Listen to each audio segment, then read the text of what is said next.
বাংলাদেশ ভারত সীমান্তে একের পর এক হত্যাকাণ্ড বন্ধ করতে না পারলে স্বরাষ্ট্রমন্ত্রীর পদত্যাগ করা উচিত বলে মন্তব্য করেছেন জাতীয় নাগরিক পার্টি এনসিপির মুখ্য সমন্বয়ক নাসির উদ্দিন পাটোয়ারি।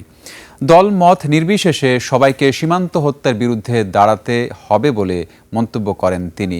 দুপুরে লালমনিরহাটের হাতীবান্ধা উপজেলার উত্তর আমঝোল সীমান্তে বিএসএফের গুলিতে নিহত খাদিমুলের পরিবারের সঙ্গে সাক্ষাৎ ও তার কবর জিয়ারত করেন তিনি।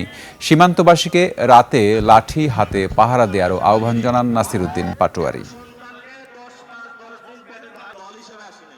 সীমান্ত হত্যা যদি হয় ওনার পদত্যাগ করা উচিত। উনি যদি সীমান্ত হত্যা বন্ধ না হলে আমাদেরকে দায়িত্ব দেখ, আমরা হলো সীমান্ত হত্যা বন্ধ করবো ইনশাআল্লাহ।